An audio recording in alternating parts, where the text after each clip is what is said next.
맥이라고 하는 제목을 가지고 이제 살펴봤는데요. 이제 성경의 맥을 살펴보면서 이 성경의 맥에서 가장 중요한 주인공이 있다면 예수 그리스도라는 것을 우리는 계속해서 보게 되는데요. 이 성경의 맥을 통해서 예수 그리스도에 관해서 살펴보고 있지만 우리가 이 그리스도를 살펴보는 이유 중에 하나는 하나님이 갖고 계신 계획을 이루시기 위해서 예수 그리스도께서 등장하고 있다는 것을 기억해 주셨으면 좋겠어요. 자, 성경의 맥은 주인공이신 예수 그리스도를 보여주지만 예수 그리스도가 출현하고 우리에게 보여주는 이유는 하나님이 갖고 있는 계획을 이루시기 위해서 예수님이 등장하고 있다는 것을 우리는 생각해야 됩니다. 그래서 성경의 맥이라고 하는 이 주제에 대해서 우리는 예수 그리스도도 살펴보지만 또 하나 가장 큰 주제는 하나님의 계획이에요. 하나님은 어떤 계획을 갖고 있었기 때문에 예수 그리스도가 출현하고 있는지를 보셔야 돼요. 하나님이 어떤 계획을 갖고 있었기 때문에 예수님이 이 땅에 오시고 계신지를 보셔야 한다는 겁니다. 자, 그럴 때 여러분 성경을 읽을 때 성경에서 가장 중요한 책 중에 하나가 있다면 어디라고 말씀했죠? 그렇죠. 창세기라고 말씀을 드렸습니다. 그 중에 또 창세기 중에서 몇 장? 1장, 2장, 3장의 내용이 성경 전체를 이해하는 데 굉장히 중요한 서론이다라고 말씀을 드렸어요.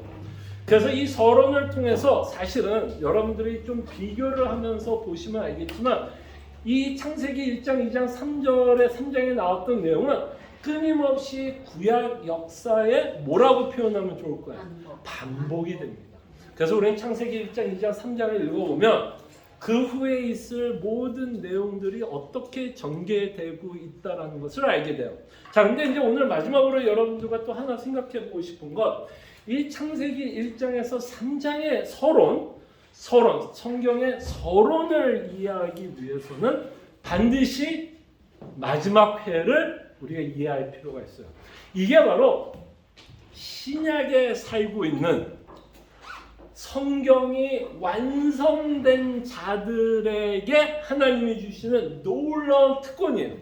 이거는 아브라함도 이따가 얘기하겠지만 아브라함도 좀 누렸다고 볼 수 있겠네요. 어쨌든 신약 이후에 성경이 완성된 상태에서 누리는 자예요. 왜냐하면 마지막 회라면 사실은 우리는 어느 책을 보게 될까요, 여러분? 창세기 1, 2, 3장을 봤다면 마지막 회라면 그죠? 요한계시록을 보게 됩니다. 그때 모든 성도가 요한계시록을 다 읽고 보고 듣고 죽지는 않았죠. 그죠? 그때 우리는 성경이 완성이 된 상태에서 특별히 계시록까지 완성이 된 책을 우리는 이미 받고 있어. 우리는 어떤 성도들보다 더 풍성하게 하나님이 갖고 있었던 계획을 우리는 더 풍성하게 이해하고 믿게 된다라는 것을 보게 됩니다. 자, 그럴 때 우리가 특별히 계시록의 어느 부분을 우리가 좀 마지막으로 살펴보고 싶으냐면 계시록 22장과 21장이에요. 22장과 21장 거꾸로 얘기하고 있죠. 22장이 마지막 장이기 때문에 22장을 말씀하는 거고 21장. 그래서 21장과 22장에 나와 있는 내용을 중심으로 여러분들과 함께 성경의 맥을 마지막으로 좀 정리해보고 결론을 맺도록 하겠습니다. 자, 그럴 때 오늘에 나타나고 있는 계시록의 내용은 사실은 오늘 여러분들이 제 설교 말씀을 잘 들었으면 그냥 풀리는 거예요. 그냥 풀리는 내용이에요. 그 차이가 있으면 이거예요. 사도 바울은 언어로 표현한 거예요. 언어로. 근데 계시록은 사도 바울이 말하려고 하는 걸 뭘로 풀었냐면 이미지로 푼 거예요. 이미지. 무슨 말인지 알겠죠? 같은 내용인데 사도 바울은 설명을 한 거고 이렇다 저렇다라고 설명을 했다면 계시록은 같은 내용을 뭘로? 이미지로. 그러니까 우리가 머릿속에 갖고 있는 어떤 상상을 하면서 그 이미지로 우리에게 말씀하고 있다라는 것을 생각하시면 돼요. 그러니까 같은 내용이 사실 오늘 그 설교 내용과 오늘 그 마지막으로 살펴볼 내용은 같은 내용이다라고 생각해 볼 수 있을 겁니다. 자, 그렇다면 이제 마지막 회가 어떤 내용이 기록되어 있는지 한번 볼게요. 마지막 회입니다. 22장 1절에서 3절. 자, 제가 한번 읽어드릴게요. 또 내가 새 하늘과 새 땅을 보니, 이제 사도 요한이 마지막으로 이 세상이 궁극적으로 어떻게 완성이 될 것을 말씀합니다. 자, 이 궁극적으로 하나님의 완성은 계획이라고 하는 단어로 사용하면 어떻게 표현하면 좋을까요? 계획이라고 하는 단어로 쓴다. 지금 사도 요한은 하나님이 뭐예요? 궁극적으로 완성할 하나님의 나라를 보여주고 있다면, 계획이라고 하는 단어를 쓴다면 사실 하나님이 사도 요한에게 하나님이 갖고 있는 계획이 어떤 식으로 마칠 건가를 보여주는 거예요. 무슨 말인지 알겠죠? 그러니까 이 마지막 회를 통해서 우리가 뭐를 생각할 수 있냐면, 하나님이 어떤 계획을 갖고 계셨는가를 보셔야 돼요. 예, 그 내용입니다. 자, 1절부터 다시. 또 내가 새 하늘과 새 땅을 보니 처음 하늘과 처음 땅이 없어졌고 바다도 다시 있지 않더라. 또 내가 보매 거룩한 성 새 예루살렘이 하나님께로부터 하늘에서 내려오니 그 준비한 것이 신부가 남편을 위하여 단정한 것 같더라. 내가 들으니 보좌에 큰 음성이 나서 이르되 보라, 하나님의 장막이 사람들과 함께 있으며 하나님이 그들과 함께 계시리니 그들은 하나님의 백성이 되고 하나님의 친히 그들과 함께 계셔서 모든 눈물을 그 눈에서 닦아주시니 다시는 사망이 없고 애통하는 것이나 곡하는 것이나 아픈 것이 다시 있지 아니하리니 처음 것들이 다 지나갔음이니라. 자, 이 내용이 뭐예요? 이게 이제 궁극적으로 하나님이 우리의 구원을 완성할 파이널 데스티네이션, 마지막 회예요. 자, 그럴 때 이 마지막 회를 성경은 이렇게 표현합니다. 새 하늘과 새 땅. 자, 그럴 때 이 새 하늘과 새 땅에 누구누가 있는 것 같아? 이 안에 누가 있어요 지금? 누가 이렇게 이미지죠. 이미지를 우리에게 보여주고 있는데 누가 있는 거가 보여요. 이 공간, 이 새 하늘과 새 땅 안에 있는 이 공간 안에 있는 자들이 누가 있는 것 같아? 일단 누가 있어요? 예수님이 계시다라는 걸 볼 수 있다. 어떤 단어가 예수님이라는 단어 나와야 안 나와요? 안 나오는데도 왜 예수님이라는 단어를 써요? 네? 하늘이라는 표현을 통해서 그렇죠. 하늘이라고 하는 표현도 있고 또 그렇죠. 신부가 남편이라고 하는 단어들. 그 이제 에베소서를 여러분들이 기억하면 좋고, 이제 예레미야를 보면, 이제 여러분들이 예레미야 31장에 보면 하나님이 뭐가 되어서 이스라엘 민족을 끌고 나왔다라고 표현하는지 알아요? 하나님이 남편이 되어 이스라엘 민족을 출애굽했다라는 표현도 나와요. 그래서 이 남편이라는 분은 우리가 하나님이라고도 볼 수 있고, 또 에베소서 5장을 통해서 이 남편은 누가 될까요? 예수님이 되고, 그런 부인 또는 신부는 누가 돼요? 교회가 되고 있는 내용을 보게 된다. 많은 이미지가 나오죠. 그래서 신부가 남편을 위하여 단장한 것 같이, 그 다음에 또 하나 무슨 내용이에요? 내가 들으니 뭐예요? 보좌. 그래서 이제 계시록에서 꾸준히 나오고 있는 이미지가 뭐예요? 보좌. 이 의자, 이 보좌라고 하는 이 이미지는 무슨 이미지죠? 어떤 의자? 다스리는, 그러니까 어떤 직분을 보여주는, 그렇죠, 왕의 직분을 보여주는 이미지죠. 그래서 이 보좌에서 큰 성이 나타나 그러면 계시록에서는 이 보좌에 앉으신 분을 우리가 뭐라고 표현하냐면 어린 양이라고도 표현합니다. 이따가 볼 거예요. 어린 양. 그리고 그 어린 양이 누구예요? 예수 그리스도가 되고 있는 것을 보게 됩니다. 그래서 이 마지막을 보니까, 이 앞으로를 보니까 거기에는 하나님이 계시고 예수님이 계시고 또 누가 있어요? 또 중요한 인물이 있죠. 예수님만 하나님만 있지 않습니다. 누구도 있어요. 네? 하나님의 백성들이 있다라는 것을 보게 됩니다. 성도들이, 그죠? 성도들이 새 하늘과 새 땅에 함께 거하고 있고, 너는 나는 너의 하나님이 되고 너는 나의 백성이 되시겠다라고 하는 약속이 나와 있는 것을 보게 됩니다. 자, 이게 마지막 모습이기도 하지만 이것을 보면서 우리는 뭐를 알게 돼요? 하나님의 계획을 보게 됩니다.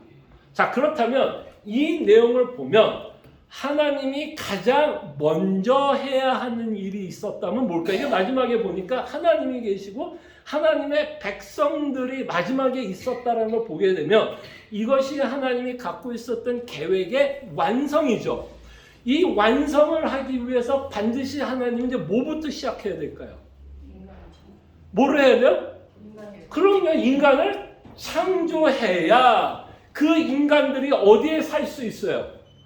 지금 우리가 보고 있는 새 하늘과 새 땅에 살 수 있는 거 아니에요? 그러니까 하나님이 갖고 있었던 이 궁극적인 계획을 이루시기 위해서 하나님은 뭘 하셔야 돼요? 인간을 창조해야 돼요. 그래서 뭐가 시작하는 거예요? 창세기 1장이 시작하는 거예요. 창세기 1장이 시작해서 계시록으로 가는 게 아니라 계시록을 통해서 이미 하나님은 어떤 계획을 갖고 있었기 때문에 그 계획을 이루시기 위해서 하나님은 뭔가를 하셔야 되잖아요. 근데 여기 딱 보니까 뭐를 해야 돼요? 그 나라에 살려면 인간이 태어나야 될 거 아니에요. 그러면 하나님이 뭐예요? 인간을 창조해야겠죠. 그래서 하나님이 인간을 창조하는데 하나님이 인간을 창조하려면 먼저 또 뭐를 먼저 창조를 해야 인간을 창조할 수 있을까요? 인간이 살 수 있는 그쵸 공간이 있어야 인간이 창조할 거예요. 그래서 하나님이 사실은 인간을 창조하기 전에 뭐부터 창조를 시작해요? 그쵸? 그래서 창세기 1장 1절이 뭘로 시작해요? 하늘과 땅을 하나님이 지으셨어요. 와, 뭔가 좀 비슷한 냄새가 안 나요? 마지막 계시록은 그 백성들이 살고 있는 땅의 이름이 뭐라고요? 새하늘과 새 땅이고 창세기를 보니까 창세기 1장 1절에 뭐라고 기록되어 있죠? 하나님이 세상, 하늘과 땅을 창조하셨다. 그럼 우리는 이미 여러분들은 그래 뭐 지금 여러분들과 저는 이제 믿음의 눈으로 보셔야 돼요. 그냥 구름을 만들고 지금 내가 밟고 있는 땅을 지었다. 이게 의미로 끝나는 게 아니에요. 이 물질 세계로만 여러분들이 생각하는 게 아니라 이미 우리는 새하늘과 새 땅의 내용을 보면서 하나님이 세상을 창조했다면 이 새 하늘과 땅을 창조하셨던 이 사건을 통해서 우리는 뭐를 봐야 돼요? 새하늘과 새 땅을 보셔야 된다는 얘기예요. 이게 끝이 있다는 거예요. 끝. 근데 우리가 이게 끝이 있다는 건 뭘로 통해서 봐요? 우리에게 특권이 뭐였죠? 이미 우리는 계시록을 갖고 있으니까 하나님이 세상을 창조한 이 사건이 그냥 아무 생각 없이 그냥 우연하게 심심하다 그래 사람이나 만들기 이게 아니라 이미 하나님은 뭐를 갖고 있어요? 청사진을 갖고 있었던 거예요. 뭐를 하려는지 청사진을 갖고 그 청사진을 이루려고 하다 보니까 뭐부터 시작하는 거예요? 창세기 1장부터 시작하는 거예요. 그러니까 우리는 어떤 렌즈로 창세기를 보자는 거예요. 이제 계시록의 렌즈로 창세기를 보자는 거예요. 계시록의 렌즈. 계시록의 렌즈를 보면 창세기가 하나님이 어떤 계획을 갖고 있어서 만들고 있다라는 것을 우리는 보게 됩니다. 자, 그러면 창세기 1장 1절에 하늘과 땅을 만드셨다는 그 내용이 있다면 여러분 계시록에 보세요. 계시록 22장 1절과 3절에 보면 이 이미지와 21장 1절과 3절이에요? 죄송합니다. 오케이. 네네네. 맞습니다. 21장, 죄송합니다. 창세기 1장 1절 밑에 보면 계시록 21장 1절과 3절. 제가 한번 읽어드릴게요. 이걸 읽으면 좀 어떤 이미지가 좀 생각나는지 한번 보세요. 어떤 이미지인지. 어느 곳이 좀 생각이 날 거라고 생각합니다. 또 그가 수정같이 맑은 생명수의 강을 내게 보이니 하나님과 및 어린 양의 보좌로부터 나와서 이제 하나님의 어린 양의 보좌라고 아까 우리가 읽었던 보좌의 내용도 나오죠.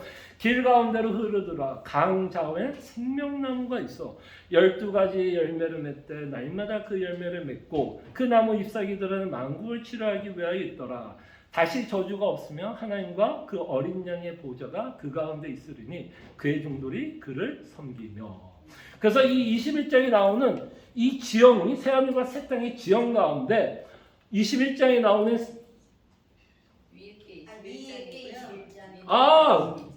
죄송합니다. 1번의 A가 죄송합니다. 자, 1번의 A가 계시록 21장 1절에 3절이고 2번의 창세기 1장 1절 바로 밑은 22장 1절과 3절 맞아요. 22장 아시겠죠? 네.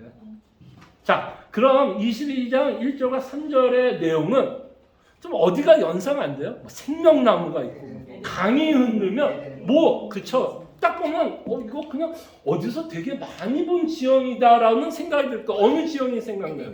에덴 동산이 생각난다. 자, 그럼 이 새하늘과 새 땅과 에덴 동산의 모양이 새하늘과 새 땅에도 이런 모습이 있다라는 거죠. 근데 실질적으로 이런 모습이 있을지는 모르겠어요. 근데 가봐야 알겠죠. 어떤 이미지를 우리에게 보여줘. 그럴 때 제가 여러분들에게 말씀드리고 싶은 내용은 뭐냐면, 새하늘과 새 땅이 이런 모습이라면 에덴 동산은 우리가 어떻게 좀 이해하면 좋을까요? 새하늘 새 땅에 뭔가 비슷한 모양이 에덴 동산이라면 에덴 동산은 새하늘과 새 땅의 모형이라고 생각할 수 있죠. 모형 또는 모델하우스. 여러분 모델하우스 뭔지 알죠? 여러분 집 보러 가면 미국은 모델하우스가 많지는 않은데 한국 같은 경우는 이제 아파트를 사다 보면 그 아파트에 들어가서 우리가 볼 수가 없으니까 그 집에 들어가지 못하니까 우리가 어디로 들어가서 보죠? 모델하우스에 들어가서 내가 살 집은 이런 방 구조를 갖고 있고 화장실이 어디 배치돼 있고 화장실 몇 개라는 걸 보는 거 아니에요. 그게 내가 살 집의 모델하우스. 그러니까 에덴 동산은 사실은 뭐에 대한 모델하우스예요? 새하늘과 새 땅의 모델하우스. 그게 모델하우스. 그럴 수밖에 없죠. 왜냐면 하나님의 계획이 이제 투영되고 있기 때문에. 그러니까 여러분들은 에덴 동산을 보면서 이제는 에덴 동산을 보면서 그냥 하나님이 창조했구나 이게 아니라 이미 하나님이 뭐를 갖고 있었어요? 계획이 있었고 그 계획을 이루기 위해서 첫 단추가 뭐예요? 창세기. 그렇죠? 창세기 때 에덴 동산을 만들어가고 있다라는 것을 보게 되고 그 안에 이제 이 안에 마지막 때에 뭐예요? 하나님의 백성들과 함께 살기 위해서, 그죠? 하나님의 백성들과 이제 살기 위해서 이제 아담과 이제 누가 나오게 돼요? 아담과 후손. 저 글씨 알아보시겠어요? 제가 글씨 알아보면 여러분들 복 받았어요. 자, 여기 뭐예요? 자, 아담, 후손. 후손이 이제 아담에 의해서 이제 번성하고 생육하면서 이제 커지겠죠. 자, 근데 이제 자 다시 한번 이제 계시록을 한번 다시 한번 볼게요. 자, 계시록에 보면 요거 한번 볼게요. 자, 만약에 이렇게 하나님께서 인간을 창조했다면 여기서부터 이제 요거 보세요. 하나님이 이 새하늘과 색상에서 나는 너의 하나님 되고 너는 나의 백성이 되고 남편과 신부로서 이런 부부 관계를 보여주는 이미지를 이런 걸 통해서 하나님은 이 백성들과 뭐 하려고 하시는 거예요? 함께하고. 그 함께한다는 의미는 뭐야? 그냥 같이 밥만 먹는 거예요. 함께한다는 의미가 뭐죠? 서로 사귀고 교제하고 서로 사랑을 나눌 수 있는 관계를 맺고 있다라는 거예요. 그렇다면 이 백성이 그럴 능력이 있어야 될까요? 없어야 될까요? 그럴 능력이 있어야 하나님과 교제할 거 아니에요. 그래서 성경에 보니까 하나님이 아담을 창조하는데 그 하나님과 교제하고 사귀기 위해서 특별히 어떤 동물과도 다르게 인간을 누구처럼 만들었다고 표현해요? 하나님의 형상으로 지음받았다고 해요. 왜? 하나님으로의 형상으로 지음을 받아야 우리가 새하늘과 새 땅에 가서도 끊임없이 하나님과 뭐 할 수 있어요? 그냥 동고동락이 의미가 없어요. 그냥 같은 집에 산다라는 게 의미가 아니라 이 같은 집에 산다라는 건 그 안에서 우리가 교제하고 우리가 하나님을 아버지라 부르고 그 교제의 기쁨을 나눌 수 있는 자로 우리를 부르셨다라는 거예요. 그래서 하나님이 여러분들을 뭘로 지어야 돼요? 인간을 하나님의 형상. 그러니까 이거는 어떤 동물과도 구별된 거예요. 동물이 아무리 똑똑하고 동물이 아무리 주인을 알아봐도 동물은 난 모르겠어요. 저는 모르겠습니다. 많은 분들이 저한테 물어봐요. 목사님, 우리 그 사랑하는 뽀삐 누구? 죄송합니다. 뽀삐 있어요 혹시? 뽀뽀? 누구라고? 이건 또 괜히 이것도 뭐야? 뽀삐라고 누가 또 반려견 갖고 있어? 그건 뭐라고 이름해 줄까요? 꼬리라고 이러죠. 우리 귀여운 꼬리. 우리 지금 귀여운 꼬리. 아이고 우리가 귀여운 꼬리가 죽으면 천국 같이 가요? 그건 의미가 없어요 사실. 천국 가도 좋고 죄송합니다 여러분 반려견 너무 좋아하는데 이렇게 쉽게 얘기하면 제가 너무 여러분들의 감정을 무시하는 것 같지만 조금만 직선적으로 얘기하면 별로 의미가 없어요. 왜냐면 천국 가도 만약에 꼬리가 천국 가도 그는 하나님과 교제는 없어요. 뭐 거기 살지는 모르겠지만 우리가 누리는 그 특권으로 그곳에 사는 건 아니에요. 천사와 우리하고는 다릅니다. 천사는 하나님을 끊임없이 예배하고 우리도 예배하지만 그 천사들과 우리의 가장 큰 차이는 뭐예요? 천사는 하나님을 아바 아버지라 부르지 못해요. 우리만 하나님을 아바 아버지라 부르면서 영원토록 교제해요. 그러니까 천사하고 우리하고는 게임이 안 돼요, 사실. 여러분 천사들 부러울 거 없어요? 우리가 더 좋은 자리에 있다는 거. 그래서 이렇게 하나님의 형상으로 지음받았다는 거. 10번을 한번 볼게요. 10번. 자, 그러면 하나님의 형상으로 지음을 받았다라는 의미를 하이델베르그라고 하는 요리 문답에서 이렇게 하나님의 형상을 풀어서 말씀합니다. 이게 말이 되잖아요. 하나님께서는 10번의 로마 1번이에요. 하나님께서는 인간을 선하게 자신의 형상대로 다시 말하면 참된 의의 거룩함으로 창조하셨습니다. 그리하여 왜 그렇게 지었어요? 새하늘과 새 땅에서 그와 함께 영원히 교제하기 위해서 그렇게 지었다는 거예요. 그리하여 그들이 창조주 하나님을 뭐하게요? 바르게 알고. 꼬리는 바르게 몰라요. 꼬리가 있어도 꼬리는 몰라요. 무슨 말인지 알겠죠? 꼬리는 몰라요. 바르게 알고 온 마음을 다해 사랑하면. 꼬리는 사랑할 수 없어요, 하나님을. 근데 이건 인간만이 갖고 있는 특권이죠. 온 마음을 다해 사랑하며 그의 영광과 존귀를 위하여 그와 함께 영원히 행복하게 살도록 인간을 창조하셨다. 뭐를 위해서? 새하늘과 새 땅에서 이렇게 살 수 있도록 하나님이 인간을 창조하셔야 되는데, 더 중요한 것은 하나님을 인간의 형상으로 이렇게 만들어야 우리가 이 땅에서도 하나님과 교제하지만 궁극적으로 들어가는 새하늘과 새 땅에서도 하나님과 교제하면서 살아가겠죠. 예, 이게 뭐예요? 하나님이 갖고 있었던 궁극적인 계획이었습니다. 자, 근데 한번 제가 다시 한번 21장 1절과 3절 읽어드릴게요. 자, 앞에 부분에 이거 뒷부분 읽으면 되겠네요. 자, 3번 뒷장의 새하늘과 새 땅의 특징. 자, 3번의 A 계시록 11장 4절과 5절을 제가 한번 읽어드릴게요. 자, 모든 눈물을 그 눈에서 닦아주시니 다시는 사망이 없고 애통하는 것이나 곡하는 것이나 아픈 것이 다시 있지 아니하리니 처음 것들이 다 지나갔음이니라. 보좌에 앉으신 이가 이르시되 보라 내가 만물을 새롭게 하노라 하시고 또 이르시되 이 말은 신실하고 참되니 기록하라 하시고. 자, 근데 이제 여기서 뭔가 문제가 발생했다라는 느낌이 들어요, 안 들어요? 문제가 생겼어요, 안 생겼어요? 무슨 문제가 생겼어요? 자, 하나님은 새하늘과 새 땅에서 백성들과 영원히 친교하고 사랑할 수 있도록 세상을 창조할 계획을 하셨고 창조를 했어요. 근데 이 새하늘과 새 땅과 다른 모습이 생겼어요, 안 생겼어요? 생겨버렸네. 무슨 말인지 알겠죠? 하나님이 갖고 있었던 계획과 굉장히 다른 모습이 생겨났다는 거예요. 그랬을 때 이 새하늘과 새 땅은 뭐라 그래요? 처음 것과는 다르다라고 이야기하고, 그 새하늘과 새 땅에는 눈물을 닦아줄 것이고 사망이 없을 거고 애통하는 것이 없다라고 이야기합니다. 자, 그렇다면 이게 새하늘과 새 땅의 특징이 4절과 5절이죠. 4절과 5절이라면 여기의 특징은 뭐라고 하나님이 말하는 것 같아요? 이곳은 눈물도 없고 사망하는 것도 없고 애통하는 일도 없고 곡하는 일이 없다고 얘기하면 이 전에는 어떤 모습이었다고 얘기하는 거예요? 그렇죠. 이곳은 그렇죠. 눈물이 있고 애통이 있고 곡하는 일이 있는 세상이죠.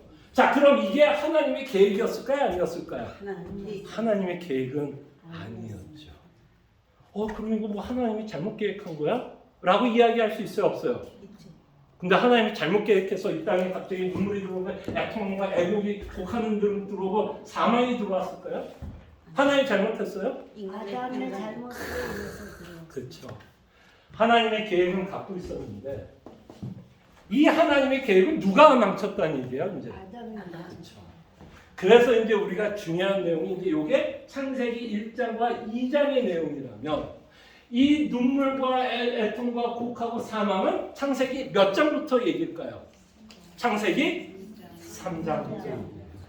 창세기 3장. 시에 대한 그렇죠. 그거는 우리가 이제 조금 이따가 시는 이제 복음에 대한 내용인데 창세기 3장부터 뭐가 들어왔어요? 이제 사실은 눈물. 다시 말하면 이제 사도 바울의 표현, 이건 이제 사도 요한의 표현이라면 사도 바울은 뭐라고 표현할까요? 죄가 들어왔다고 표현해요. 로마서 5장 기억나셨어요? 한 사람에 의해서 뭐가 들어왔다 그래요? 죄가 들어왔다. 죄가 들어왔잖아요.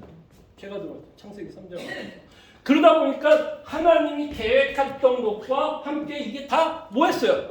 어그러졌어요. 누구 때문에? 아담. 인간 때문에. 근데 이제 이게 왜 중요하냐면 이게 하나님의 계획이 이게 왜 중요하냐면 이게 하나님의 계획이었다면 하나님은 이 문제를 해결하실까요? 안 하실까요? 하신다. 이게 바로 이 역사의 스토리예요.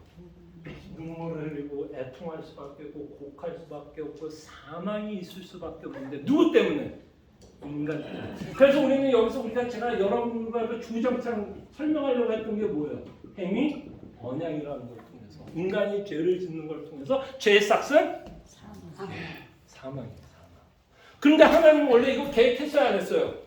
안 했어요. 근데 인간들 때문에 수틀어졌어요. 그러니까 이거 대장 해결사가 이제 누가 되어야 돼요? 이 수틀어진 인간의 세계를 누가 해결할 수 있어요? 하나님이 해결하세요. 그 해결하시는 분이 예수님 되시는 거예요. 왜 해결하시는지 아세요? 왜 해결하는 거야? 이 계획을 완성시키기 위해서. 왜냐면 이 계획을 완성시키지 않으면 제 설교가 뭐였죠? 다 뭐예요?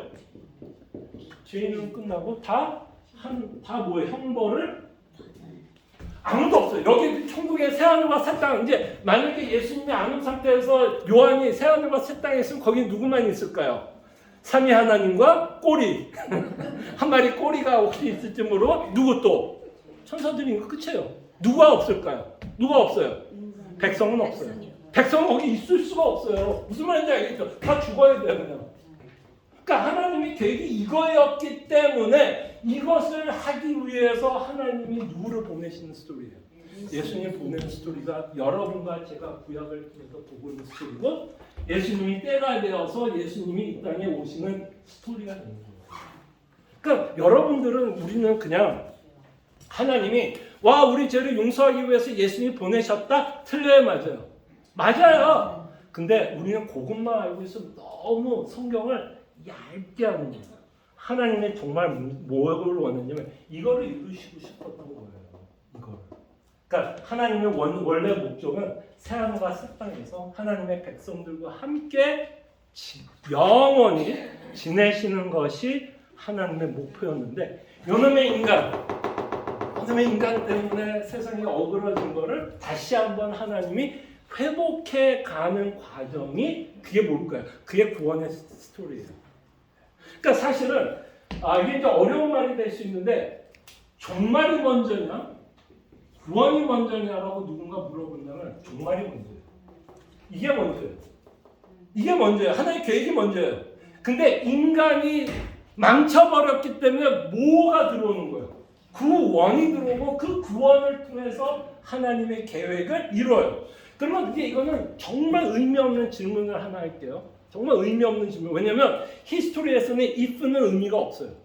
이미 벌어진 거에 대해서 if를 설명할 필요 없는데 이 if를 설명함으로써 왜 예수님이 이 땅에 들어와야 되는지를 설명하려고 그러는 거예요. 만약에 이 아담이 잘 지켰다면 예수님이 들어올 필요가 있었을까요? 없었을까요?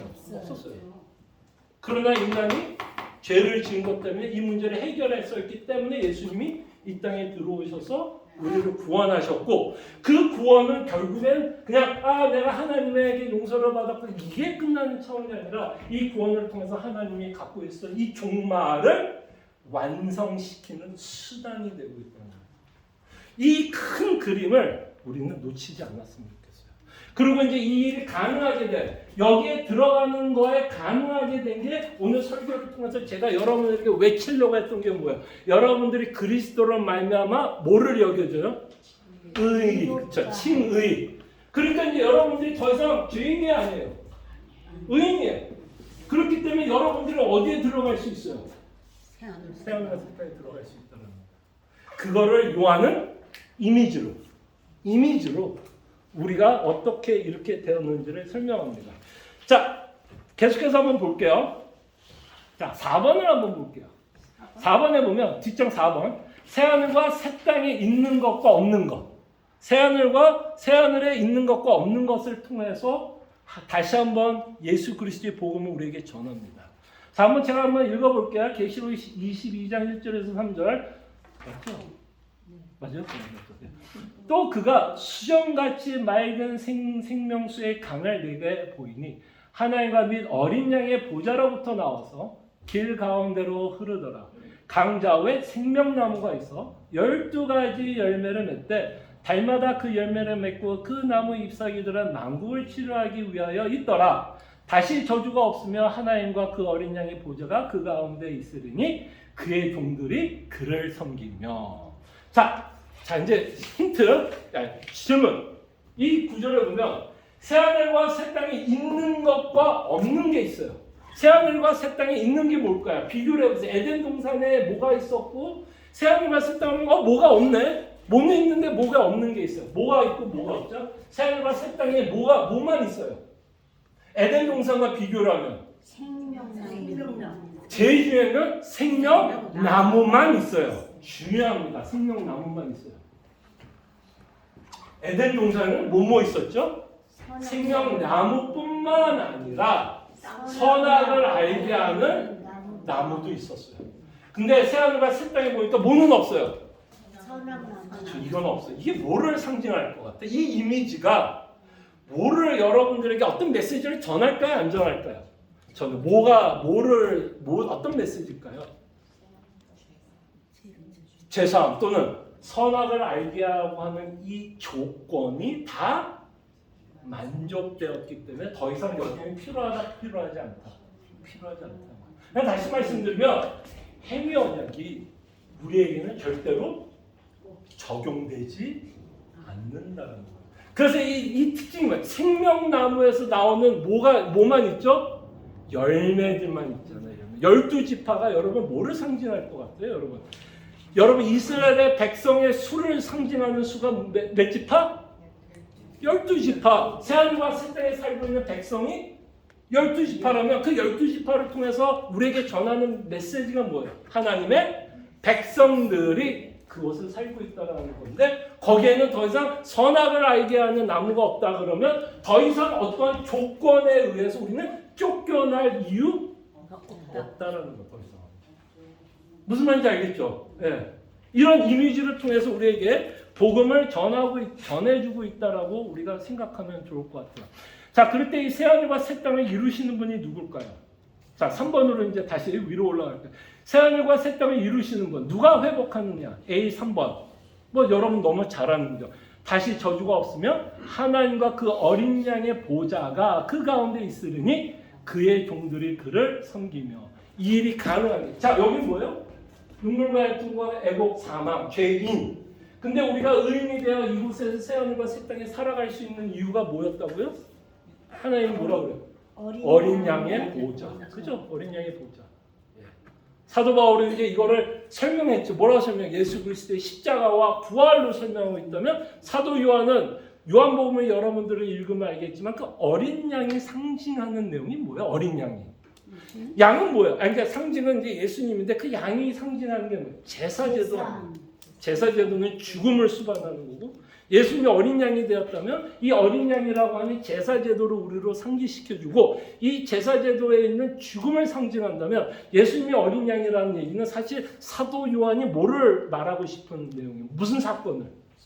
그렇죠. 십자가의 사건을 표현하고 있는 표현이에요. 어린 양이 사실은. 그러니까 사도 요한은 여러분들에게 무슨 이미지로 지금 뭐를 우리에게 전하고 있는 거예요? 복음을 전하고 있다라고 생각을 하시면 됩니다. 누가 회복해야 하느냐? 예수님. 그렇죠. 그리고 우리는 예수 그리스도를 믿는 모든 자들을 하나님이 사도 바울의 표현을 한다면 이제는 여러분들이 어떤 자예요? 의로운 자. 그러면 여러분들은 새하늘과 새 땅에 들어갈 뭐를 얻었어요? 자격을 얻은 거예요. 자격을. 이거를 성경은 우리에게 말씀해요. 자, 이거를 왜 성경은 이제 여러분과 우리에게 말씀하고 있을 것 같아요, 여러분. 왜 하나님이 사도 요한을 통해서 이 새하늘과 새 땅을 왜 얘기할 것 같아요? 그냥 이유 없이 야 내가 이게 내 계획이야 뭐 그냥 들어봐 이랬을까요? 아니요. 요한계시록이 쓰여진 목적을 기억하세요. 성경에 특히 서신서는 그 당시에 목적을 갖고 씁니다. 여러 가지 목적이 있었지만 또 하나 초대교회가 겪었던 어려움 중에 하나가 뭐였을까요, 여러분? 초대교인들이 겪었던 거 하나는 뭐를 믿어야 되는지에 대한 정리가 필요했고 교회 안에 분열과 갈등이 있었고 또 하나 큰 이슈가 있었어요. 예수를 믿는 것 때문에 이들은 핍박을 받았고 죽을 수 있었다는 거예요. 그래서 하나님이 사도 요한도 지금 마지막 어디 있죠? 지금 호텔 뭐 리츠칼튼 혹시 아세요? 리츠칼튼 뭐 미국에서 가장 좋은 호텔 뭐 5성급 6성급에서 다 룸서비스 받아오면서 지금 요한계시록 그래 세하늘과 새 땅 좋다 뭐 룸서비스 띠띠띠띠 야 스테이크 하나 구울래 뭐 이러면서 지금 서신서 쓰고 있어요. 아니요. 사도 요한도 어디서 쓰고 있어요? 유배지예요. 유배지. 뱀모서. 자기도 지금 어떻게 될지 모르는 긴박한 상황 가운데서 하나님 그럼 결국 하나님이 계획을 왜 보여주는 것 같아요? 여러분에게? 왜 하나님이 여러분들에게 이 계획을 보여주는 것 같아요? 소망을 갖고 살아가는 거예요. 이렇게 반드시 끝날 것이기 때문에. 그죠? 이거는 아무 의미 없이 하나님이 그때 끝나는 게 뭐야? 자, 이 땅의 특징이 뭐야? 눈물, 애통, 고, 사망. 이게 우리 삶의 안이죠. 그래서 예배 시간에 좀 눈물 흘리신 분들 있죠? 오늘 저도 좀 눈물 났어요. 찬송가 부르는데 참아야 돼. 야, 내가 여기서 내가 우는 어쨌든 그게 우리가 사는 세상이에요. 근데 이건 뭐예요? 이 날에 오겠다라는 거예요. 그러니까 믿고 오라는 거야. 하나님 믿고 와라. 내가 반드시 오겠다. 그러니까 사도 요한에게 우리에게 마지막으로 보고 싶어서 내 계획이 무엇이고 내 계획이 어떤 식으로 완성될 것인가를 보여줌으로써 효과는 뭐예요? 결국 어떤 효과를 원하는 거야 하나님은? 소망을 갖고 너가 처한 어떤 곳에서도 위로와 격려를 받고 끝까지 배도하지 말고 나를 믿고 살아가라는 것입니다. 자, 마지막으로 이제 요거 한 구절만 읽을게요. 6번 히브리서 11장 6절 16절이 결국 하나님의 계획을 믿고 살아가는 자들의 삶입니다. 히브리서 11장 16절 이거 잘못 적었다. 죄송합니다. 자, 이 내용은 이거예요. 자, 11장 16절은 맞을 거예요. 이게 뭐냐면 아브라함과 후손들이 더 좋은 본향을 바라보면서 살았다라고 하는 구절이에요. 더 좋은 본향을 바라보면서 살았다라는 거예요. 바로 그 자가 어떤 자예요? 그 자가 어떤 자인 줄 알아요? 하나님의 계획을 믿는 자예요. 무슨 말인지 알겠죠? 하나님의 계획을 믿는 자는 더 좋은 본향이 남아있다라는 것을 믿고 견디고 인내하고 살아갑니다.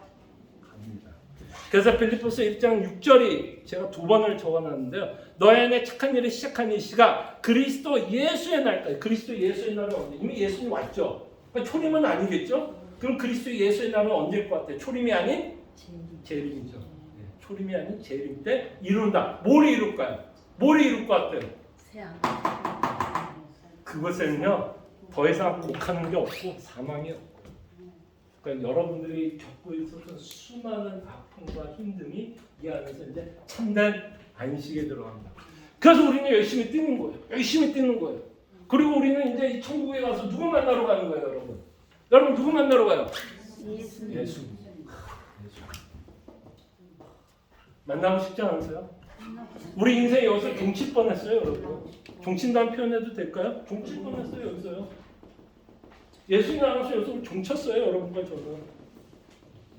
종칠 뻔한 인생, 새하늘과 새 땅에서 너무 예수님. 궁금해요. 진짜 어떻게 생겼을까? 정말 우리가 그 1세기의 어떤 화가들이 그렸던 예수님의 모습 있죠. 정말 그렇게 수염이 있고 바싹 마른 어떤 유태인의 모습일까? 아니면 다른 모습일까? 그 예수님. 그리고 저는 예수님뿐만 아니라 정말 이 믿음의 경주를 했던 수많은 성도들도 만나고 싶어요. 이 편지를 썼던 사도 요한. 그리고 감옥에 갇히면서도 담대하게 주의 말씀을 전하고 있는 누구 또? 사도 바울, 사도 베드로. 우리 앞에 갔던 수많은 믿음의 선배들, 믿음의 성도들, 정말 자신의 믿음을 지키면서 달려갔던 그 모든 성도들 여러분 만나고 싶지 않으세요?